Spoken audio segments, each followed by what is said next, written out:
Hello students and welcome back to our YouTube channel Vidyam. मैं हूं Anshita Jindal, graduate from तुम सबका ड्रीम कॉमर्स कॉलेज एसआरसीसी। और ये है मेरा आज सेकंड पार्ट, आखिरी part excess demand deficient demand वाले चैप्टर का। इसके साथ पूरा यूनिट हो जाएगा समाप्त। पहले वाले सारे टॉपिक्स मैं ऑलरेडी करवा चुकी हूँ, नीचे प्लेलिस्ट में लिंक है, हर चैप्टर का आप देख सकते हो। हमने अभी पिछली वीडियो में पढ़ा था कि भैया एक्सेस डिमांड का क्या मतलब होता है, भैया डेफिशिएंट डिमांड का क्या मतलब होता है, रीजंस क्या होते हैं, कॉजेस क्या होते हैं, वो सब कुछ हमने पढ़ा था। अब हम ये पढ़ेंगे कि अगर हमें एक्सेस डिमांड देखने को मिलती है अपनी इकोनॉमी में, या हमें डेफिशिएंट डिमांड देखने को मिलती है अपनी इकोनॉमी में, तो हम उसको ठीक कैसे कर सकते हैं। ठीक है, जो कि आज की वीडियो में हम करने वाले हैं। मेरे बाकी सारे लेक्चर्स देखने के लिए नीचे प्लेलिस्ट का लिंक है, प्लीज जाके प्लेलिस्ट को सेव कर लो सो दैट किसी भी सब्जेक्ट का कोई भी चैप्टर देखना है आप देख सको। टेलीग्राम चैनल का लिंक है, उसको फॉलो करो, नोट्स मिल जाएंगे। व्हाट्सएप चैनल का लिंक है, उसको फॉलो करो तो इंपॉर्टेंट एमसीक्यू मिल जाएंगे जो 20 नंबर की वेटेज रखेंगे। एंड अगर दिल करे तो इंस्टाग्राम पे भी फॉलो कर लेना। ठीक है जी, शुरू करते हैं हमारे आज के लेक्चर को, कर दे शुरू। आज के लेक्चर में हमें पढ़ना है भैया कि क्या स्टेप्स ऐसे लेती है हमारे देश की सेंट्रल गवर्नमेंट या हमारे देश का आरबीआई सेंट्रल बैंक, जिसकी वजह से वो एक्सेस डिमांड या डेफिशिएंट डिमांड को ठीक कर पाते हैं। एक्सेस डिमांड का मतलब होता है एक ऐसी सिचुएशन जिसके अंदर मेरा एग्रीगेट डिमांड जो है वो फुल एम्प्लॉयमेंट वाले एग्रीगेट सप्लाई से ज्यादा है। डेफिशिएंट डिमांड का ये मतलब होता है कि जो मेरा एग्रीगेट डिमांड है वो कम है, जबकि फुल एम्प्लॉयमेंट लेवल पे जो एग्रीगेट सप्लाई थी वो ज्यादा थी। So AD less than AS, AD more than AS. ठीक है, ये सिचुएशन है। इन दोनों सिचुएशंस की वजह से हमारी इकोनॉमी में इक्विलिब्रियम नहीं हो पा रहा है, तो हमें इकोनॉमी को फुल एम्प्लॉयमेंट इक्विलिब्रियम पे लाना है। उसको लाने के लिए तो इनको ठीक करना पड़ेगा। इनको ठीक करने के लिए कुछ स्टेप्स लेती है आरबीआई और सेंट्रल गवर्नमेंट। उन्हीं स्टेप्स के बारे में आज हम डिटेल में पढ़ने वाले हैं। ठीक है जी। हमारे देश की जो आरबीआई है, अगर आरबीआई कोई भी कदम उठाती है हमारे देश का, सबसे पहले है एक आरबीआई जो कि है हमारे देश का सेंट्रल बैंक। अगर आरबीआई कोई भी कदम उठाता है तो वो क्या करता है, monetary policy is adopted by the central bank of the country. तो आरबीआई जो भी कदम उठाएगा वो किसी ना किसी पॉलिसी के अंडर उठाएगा। उस पॉलिसी का नाम होता है मॉनेटरी पॉलिसी। इस मॉनेटरी पॉलिसी के अंदर हमारी जो आरबीआई है वो money supply and availability of credit को कम या ज्यादा करती है। मनी सप्लाई यानी कि कितना पैसा इकोनॉमी में सर्कुलेशन में है। मनी वाले चैप्टर में तुम पढ़ते हो कि मनी सप्लाई का क्या मतलब है, कि पब्लिक के हाथों में कितना पैसा है, सर्कुलेशन में, इकोनॉमी में कितना पैसा घूम रहा है। तो आरबीआई क्या करती है, मनी सप्लाई को कम या ज्यादा कर सकती है। आरबीआई क्रेडिट यानी कि उधारी पे जो पैसा देते हैं बैंक्स, आरबीआई उस उधार के पैसे को कितना पैसा उधार पे दिया जाएगा उस चीज को भी कम या ज्यादा कर सकती है, क्योंकि आरबीआई क्या है, सारे बैंक्स का सरदार है, तो वो सारे बैंक्स को रेगुलेट कर सकता है। ठीक है ना।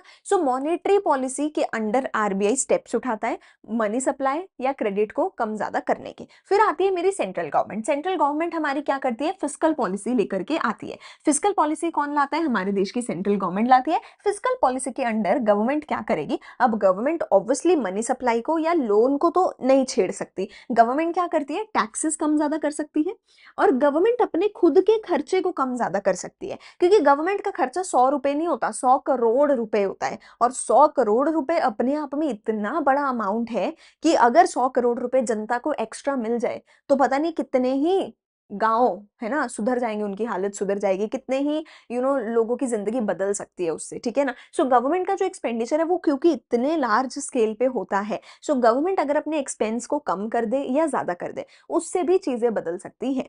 ठीक है। गवर्नमेंट अपने एक्सपेंडिचर को और अपने टैक्सेशन को कम ज्यादा करती है, आरबीआई मनी सप्लाई को, क्रेडिट को कम ज्यादा करती है। सबसे पहले देखते हैं आरबीआई जो मॉनेटरी पॉलिसी के अंडर स्टेप्स उठाती है वो क्या क्या है। अगर तुमने बैंकिंग वाला चैप्टर पढ़ा है, जो कि आई वुड से कंपलसरी है टू स्टडी दिस, वो वाला बैंकिंग वाला चैप्टर पढ़ना बहुत ज्यादा कंपलसरी है। अगर वो तुमने डिटेल में नहीं पढ़ा है तो यहाँ थोड़ी प्रॉब्लम फेस कर सकते हो, क्योंकि मैंने वहां पे सब कुछ बहुत डिटेल में बताया है। मैं नीचे लिंक दे दूंगी लेक्चर का जहां पर मैंने ये सब डिटेल में बताया है। आज भी थोड़ा थोड़ा बताऊंगी, ठीक है, थोड़ा थोड़ा समझा दूंगी इन सब का मतलब, लेकिन वहां पे एक बार वो जरूर देखना डिटेल में, वो मैंने बताया है। आरबीआई क्या करता है, अपनी मॉनेटरी पॉलिसी के अंडर कुछ ऐसे स्टेप्स ले सकता है जिससे आरबीआई मनी सप्लाई को कम ज्यादा करता है। ये सारे टूल्स वही सेम टू सेम है जो बैंकिंग वाले चैप्टर में हमने पढ़े हैं। जैसे कि मेरा बैंक रेपो और रिवर्स रेपो रेट, फिर मेरा लिक्विडिटी रेशोज है, LRR, CRR, SLR, open market operations, margin requirements, moral suasion, credit rationing. ये सारे बैंकिंग वाले चैप्टर में तुम पढ़ के आए हो। ठीक है, आज फिर से थोड़ा-थोड़ा इनका देखेंगे। लेकिन उससे पहले एक चीज़ याद रखना, अगर हमारे इकोनॉमी में इन्फ्लेशन है, इन्फ्लेशन का मतलब क्या होता है? इन्फ्लेशन का मतलब होता है कि इकोनॉमी में प्राइस ज़्यादा है। इकोनॉमी में प्राइसेस कब ज़्यादा होते हैं? जब aggregate demand is greater than aggregate supply, यानी कि इकोनॉमी में जब एक्सेस डिमांड की या मैं बोलूँ इन्फ्लेशनरी गैप की प्रॉब्लम होती है, तो ये वाले स्टेप्स उठाए जाएँगे। अगर इकोनॉमी में डिफ्लेशन है, यानी कि अगर इकोनॉमी में प्राइसेस कम हो रहे हैं, प्राइसेस कब कम होते हैं? जब aggregate demand is lesser than aggregate supply, यानी कि जब भी इकोनॉमी में डेफिशिएंट डिमांड की या डेफिसिट डिमांड की अगर सिचुएशन है, तो इकोनॉमी में ये वाले सारे स्टेप्स उठाए जाएंगे। तो आरबीआई ये वाले स्टेप्स उठाएगा। तो अगर इकोनॉमी में इन्फ्लेशन है, एक्सेस डिमांड है, तो आरबीआई क्या करेगा? इन सभी में से किसी भी को उठा करके इंक्रीज कर देगा और मनी सप्लाई को डिक्रीज कर देगा। ठीक है, अगर प्राइसेस ज्यादा हैं, अगर डिमांड ज्यादा है, तो हमें डिमांड को कम करना है। हमें लोगों को बोलना है भाई प्लीज बस करो और डिमांड मत करो, खर्चा मत करो। अगर हम लोगों से पैसा ही छीन लें, अगर मनी सप्लाई ही कम कर दें, तो लोग खर्चा नहीं कर पाएंगे। ऑब्वियस सी बात है, तो मनी सप्लाई कम हो जाएगी तो खर्चा नहीं कर पाएंगे, तो डिमांड कम हो जाएगी, तो प्रॉब्लम एक्सेस डिमांड की सॉल्व हो जाएगी। तो इस केस में कोई भी इन सारी चीजों को, bank rate, repo rate, reverse repo rate, LRR, CRR, SLR, margin requirements, इन सबको अगर बढ़ा दिया जाएगा तो काम बन जाएगा। यहाँ पे उल्टा करना है, यहाँ पे मनी सप्लाई को इंक्रीज करना है। यहाँ पे सरकार कह रही है प्लीज, आरबीआई कह रहा है प्लीज जनता, प्लीज थोड़ा खर्चा करो, थोड़ी डिमांड करो, वरना इकोनॉमी नहीं चल पाएगी। तो आरबीआई कहता है पैसा मैं देता हूं, मैं मनी सप्लाई इंक्रीज करूंगा, तुम जाके बाजार में खर्चा करो, तुम डिमांड करो बाजार में जाके, ताकि डिमांड बढ़ सके। ठीक है। तो सॉरी, सो इस केस में मनी सप्लाई को इंक्रीज किया जाएगा। इस केस में इस केस में जो भी ऊपर टूल्स हैं उनमें से किसी भी एक को डिक्रीज कर दिया जाएगा। जो भी ऊपर हमने चीजें पढ़ी हैं इनमें से किसी भी एक को, बैंक, रेपो, रिवर्स रेपो, इन तीनों को और मार्जिन रिक्वायरमेंट्स को, इन तीनों में से किसी को भी, इन सब में से किसी को भी डिक्रीज कर दिया जाएगा, तो डेफिसिट डिमांड सॉल्व हो जाएगी। सो डेफिसिट डिक्रीज, ठीक है, एक्सेस इंक्रीज। अगर उन सबको इंक्रीज करोगे तो एक्सेस डिमांड ठीक हो जाएगी, अगर उन सबको डिक्रीज करोगे तो डेफिसिट डिमांड ठीक हो जाएगी। अब थोड़ा थोड़ा मतलब समझ लो। सबसे पहले आता है bank rate, repo rate, reverse repo rate. Bank rate वो वाला रेट होता है at which central bank lend money to commercial bank for long time period. अगर आरबीआई कमर्शियल बैंक को लोन देगा, ठीक है, for a long time period, तो वो लोन पे जो इंटरेस्ट चार्ज करेगा उस इंटरेस्ट को क्या बोला जाएगा? Bank rate. अगर लॉन्ग टर्म के लिए ये लोन दिया जा रहा है बैंक को, तो बैंक रेट होगा। अगर शॉर्ट टर्म के लिए यही लोन दिया जा रहा है बैंक को, तो इसको रेपो रेट बोला जाएगा। ठीक है, अगर आरबीआई लोन दे रहा है बैंक को लॉन्ग टर्म के लिए, तो उसको बैंक रेट बोला जाएगा कि बैंक रेट पे, रेट ऑफ इंटरेस्ट पे दिया जा रहा है। अगर शॉर्ट टर्म के लिए तो रेपो रेट पे दिया जाएगा वो लोन। अगर बैंक के पास फालतू पैसा पड़ा है जो वो आरबीआई के पास डिपॉजिट करवा रहा है, तो वो रिवर्स रेपो रेट के हिसाब से इंटरेस्ट देगा बैंक किसको? सॉरी, आरबीआई इंटरेस्ट देगा बैंक को। अगर बैंक ने अपना एक्सेस पैसा जमा करवाना है आरबीआई के पास, तो वो रिवर्स कर रहा है, क्या? रिवर्स रेपो रेट चार्ज कर रहा है। अगर आरबीआई लोन दे रहा है बैंक्स को, तो लॉन्ग टर्म में बैंक रेट, शॉर्ट टर्म में रेपो रेट चार्ज किया जाता है आरबीआई के द्वारा। ये हो गए तीनों का डेफिनेशन। अगेन मैं बोल रही हूँ, बैंकिंग वाले चैप्टर में मैंने इत्मीनान से सब कुछ समझाया है, तो वहां पे सुन सकते हो। इस चैप्टर में हमारा ये मोटिव नहीं है कि हम इनका मतलब समझें, क्योंकि मतलब वहां पे ऑलरेडी समझ चुके हैं। हमारा मोटिव ये है कि हम ये समझे कि इनसे कैसे डील किया जाएगा। ठीक है, सो अगर इन्फ्लेशन है, यानी कि अगर एक्सेस डिमांड है, इधर डिफ्लेशन है, यानी कि अगर डेफिसिट डिमांड है, ठीक है, अगर एक्सेस डिमांड है, तो आरबीआई क्या करेगा? बैंक रेट बढ़ाएगा। अगर आरबीआई ने बैंक रेट बढ़ाया तो क्या होगा? आरबीआई जिस रेट पे बैंक को लोन दे रहा था, वो लोन का रेट बढ़ गया, जिसकी वजह से ये बैंक हो गया परेशान। अब इस बैंक के पास पैसा ही नहीं है। क्यों नहीं है? क्योंकि ये बैंक लोन ले ही नहीं पा रहा आरबीआई से। देखो होता क्या है ना, दिस इज लाइक, तुम कह सकते हो रॉ मटेरियल है ये, तो जैसे आप कह सकते हो this is like a raw material. RBI क्या करेगा? बैंक को लोन देगा, बैंक क्या करेगा? आगे कस्टमर को लोन देगा।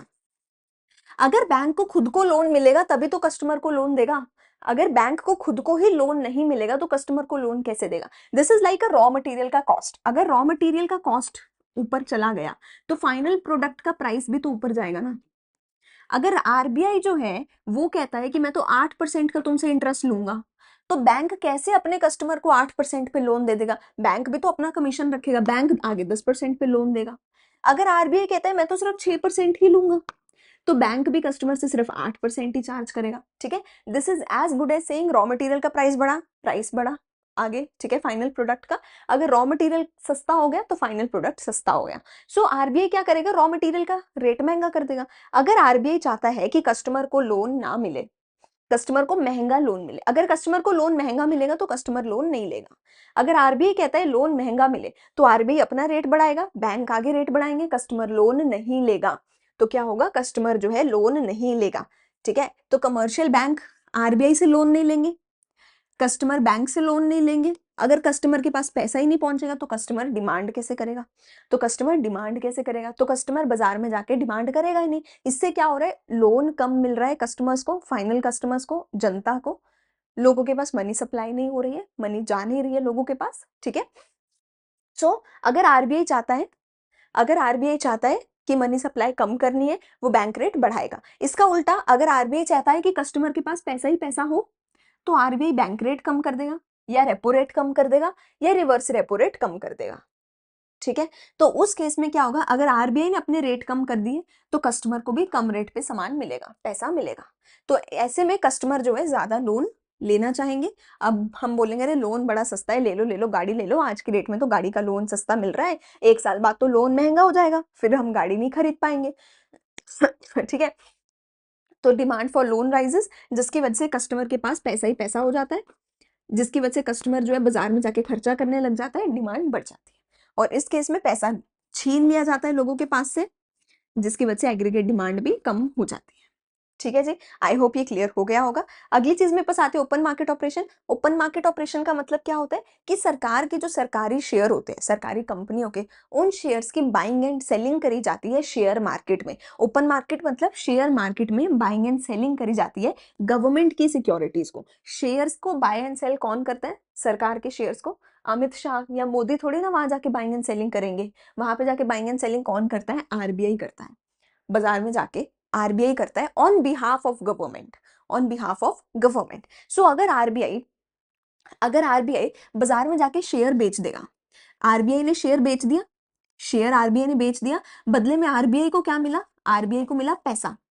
तो जनता को शेयर मिल गए, पैसा आरबीआई के पास चला गया, जनता की जेब से पैसा निकल के आरबीआई के पास चला गया, तो जनता के पास मनी सप्लाई कम हो गई। अगर जनता के पास मनी सप्लाई कम हो गई तो क्या होगा? एग्रीगेट डिमांड कम हो जाएगी।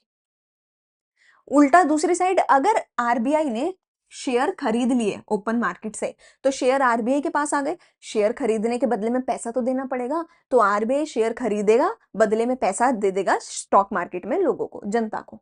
जनता के पास पैसा आ गया, जनता के पास पैसा आएगा तो जनता ऑब्वियसली मनी सप्लाई बढ़ गई, जनता डिमांड ज्यादा करेगी, इकोनॉमी में जाके एग्रीगेट डिमांड ज्यादा करेगी। सो एग्रीगेट डिमांड अगर बढ़ानी है, ठीक है ना, डेफिसिट डिमांड के केस में अगर एग्रीगेट डिमांड बढ़ानी है तो परचेज ऑफ शेयर होगा।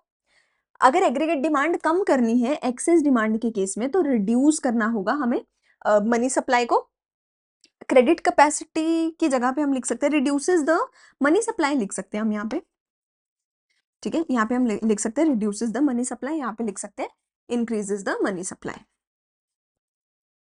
ठीक है, तो सेंट्रल बैंक जो है सेल कर देगा अगर शेयर्स, तो डिमांड कम हो जाएगी, सेंट्रल बैंक परचेज कर लेगा शेयर्स, तो डिमांड बढ़ जाएगी।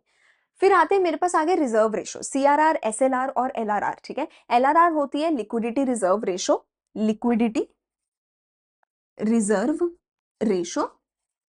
एलआरआर दो चीजों को मिला के बनती है, सीआरआर और एसएलआर। तो बेसिकली आरबीआई कहता है बैंक्स को कि भाई देख, तुम क्या करते हो, तुम्हारे पास जो भी डिपॉजिट आता है तुम उस डिपॉजिट से आगे लोन दे देते हो, ठीक है, पर अगर ये बंदा अपना पैसा वापस मांगने आएगा तो तेरे पास तो पैसा होगा ही नहीं देने को, क्योंकि तूने तो सारा पैसा लोन में दे दिया। तो इसलिए जब भी कोई डिपॉजिट आता है, तुम सारे का सारा पैसा लोन में नहीं दे सकते, उसका कुछ हिस्सा तुम्हें रिजर्व रखना पड़ेगा, सो दैट जो कल को डिपॉजिटर्स अपना पैसा वापस मांगने आएंगे उनको उनका पैसा वापस किया जा सके। इसलिए जब भी बैंक को टोटल कोई चीज डिपॉजिट मिलती है उसका 97%, for example this is not exact number क्योंकि नंबर बदलता रहता है, ठीक है, तो अगर बैंक के पास 100 रुपए आ रहा है तो 97 रुपीज बैंक क्या करेगा, लोन में दे देता है, पर 3 रुपए बैंक क्या करेगा, रिजर्व में रखेगा, सो दैट कल को डिपॉजिटर अगर वापस आएगा पैसा मांगने तो बैंक उसको पैसा वापस कर सके। ठीक है, तो ये जो टोटल रिजर्व रेशो है इसको लिक्विडिटी रिजर्व रेशो बोला जाता है, जिसको आरबीआई दो हिस्सों में डिवाइड करता है। एक वो हिस्सा होता है जो बैंक को किसके पास जमा करवाना पड़ता है, आरबीआई के पास, और दूसरा हिस्सा बैंक को अपने खुद के पास रखना होता है। ठीक है, तो कैश रिजर्व रेशो वो होती है जो किसी भी बैंक को आरबीआई के पास जाके जमा करवानी पड़ती है। तो टोटल जितना भी डिपॉजिट आया, लेट से उसका 6% रिजर्व रखा गया, 94 लोन में दे दिया गया। इस 6 में से 3% सीआरआर हो सकता है, 3% एसएलआर हो सकता है। टेक्निकली है तो तीनों रिजर्व रेशोस, है तो तीनों रिजर्व रेशो। अच्छा, रेशो क्यों बोल रहे हो कि कितना परसेंट तुम रख रहे हो, है ना, मैं परसेंट बोल रही हूँ ना, 3% of total deposit, 3% of total deposit, 6% of total deposit, ठीक है ना, दैट इज वाई हम इसको रिजर्व रेशो बोल रहे हैं कि आउट ऑफ टोटल डिपॉजिट कितना रेशो है रिजर्व और लोन का। तो लोन दे दिया गया 97% और 3% रख दिया गया रिजर्व में, ठीक है ना। तो अगर टोटल रिजर्व 6% है, 3 बैंक ने आरबीआई को दे दिया, 3% अपने पास खुद के पास स्टैट्यूटरी लिक्विडिटी रेशो में रखा। तो सीआरआर क्या है, वो वाला पार्ट है टोटल रिजर्व का जो पार्ट बैंक ने आरबीआई के पास जमा करवाया है। ठीक है, ठीक है, ये चीज तुम यहाँ पे पढ़ सकते हो। RBI uses CRR to check excess liquidity और to release funds needed from time to time. RBI क्या करता है, सीआरआर की मदद से बैंक्स को रोकता है ज्यादा लोन देने से, मनी सप्लाई कंट्रोल करता है सीआरआर की मदद से, और जब कभी बैंक को जरूरत होती है तब बैंक को उसका पैसा वापस कर देता है। ठीक है, ये तो चलो स्लाइड रिपीट हो गए। तो अब मान लेते हैं कि आरबीआई को एक्सेस डिमांड की प्रॉब्लम सॉल्व करनी है। एक्सेस डिमांड की प्रॉब्लम सॉल्व करनी है तो मतलब एग्रीगेट डिमांड ज्यादा है एग्रीगेट सप्लाई से, मतलब मुझे एग्रीगेट डिमांड कम करना है। अगर एग्रीगेट डिमांड कम करना है तो लोगों से मनी सप्लाई कम करवा दो, लोगों से पैसा छीन लो। अगर लोगों से पैसा छीनना है तो लोगों को लोन कम देना पड़ेगा। तो अगर मैं ऐसा कर दूं कि इस 97 वाले लोन को मैं 95 कर दूं तो कर सकते हैं। तो उससे क्या होगा, ये जो 3 है इसको 5 करना पड़ेगा, तो मुझे क्या करना पड़ेगा, रिजर्व रेशो को बढ़ाना पड़ेगा। तो मुझे क्या करना पड़ेगा, रिजर्व रेशो को बढ़ाना पड़ेगा। तो एक्सेस डिमांड के केस में डिमांड कम करने के लिए, मनी सप्लाई कम करने के लिए, लोन कम करने के लिए रिजर्व रेशो बढ़ा दी जाती है। डेफिसिट डिमांड के केस में एग्रीगेट डिमांड को बढ़ाने के लिए, मनी सप्लाई को बढ़ाने के लिए, क्रेडिट को, लोन को बढ़ाने के लिए कोई भी रिजर्व रेशो जो है उसको कम कर दिया जाता है। ठीक है, आई होप ये चीज क्लियर होगी। आगे स्टैट्यूटरी लिक्विडिटी रेशो है, या मैं बोलूं अगर एलआरआर भी आ जाता है, तीनों का बिहेवियर तो बिल्कुल सेम रहेगा, बिहेवियर तो तीनों का सेम ही रहेगा ना। मतलब पढ़ लो, एसएलआर का मतलब क्या है, वो वाला मिनिमम प्रोपोर्शन है टोटल डिपॉजिट का जो बैंक को अपने खुद के पास रखना होता है। बैंक चाहे गोल्ड की फॉर्म में रखे, कैश की फॉर्म में रखे या किसी और सिक्योरिटी की फॉर्म में रखे, पर बैंक को अपने खुद के पास रखना होता है, रिजर्व में रखना होता है, बैंक इसको लोन में नहीं दे सकता। इसकी भी वर्किंग सेम है कि इन्फ्लेशन में एसएलआर इंक्रीज, डिफ्लेशन में डिक्रीज। मार्जिन रिक्वायरमेंट का मतलब होता है कि तुम्हारी जो भी तुम लोन दे रहे हो, लोन के बदले में तुम कोई चीज गिरवी रखवाते हो, जो एसेट गिरवी रखवाया उसका वैल्यू कितना है और उसकी वैल्यू का कितना अमाउंट तुमने लोन में दिया। मतलब अगर मेरा 10 लाख का घर है जो मैंने गिरवी रखवाया है, तो लोन 10 लाख का नहीं मिलेगा, लोन इससे कम मिलेगा, 8 का मिल सकता है, 7 का मिल सकता है, 6 का, 9 का, पर इतना नहीं मिलेगा। तो what should be the margin between the amount of loan and the value of the asset, उसको मार्जिन रिक्वायरमेंट बोला जाता है। ठीक है, ये बैंक करता है ताकि वो अपने रिस्क को मिनिमाइज करे। अब अगर आरबीआई को डिमांड बढ़ानी है, सॉरी डिमांड कम करनी है, इस केस में तो डिमांड कम करनी है, तो वो लोन कम देना चाहता है, तो वो मार्जिन बढ़ा देगा, तो वो मार्जिन बढ़ा देगा। क्यों, क्योंकि जब तुम ज्यादा बड़ा एसेट लेके आओगे तो भी मार्जिन ज्यादा होने की वजह से लोन कम मिलेगा, तो वो मार्जिन बढ़ा देगा। इस केस में उसको एग्रीगेट डिमांड बढ़ानी है, तो वो लोन ज्यादा देना चाहता है आरबीआई, तो वो मार्जिन रिक्वायरमेंट्स कम कर देगा। तो आरबीआई मार्जिन रिक्वायरमेंट्स कम कर देगा कि ज्यादा से ज्यादा लोन ताकि लोग ले सके। ठीक हो गई बात ये भी। मॉरल सुएशन का मतलब है कि आरबीआई बस जो है बैंक्स को गाइडलाइन देता है।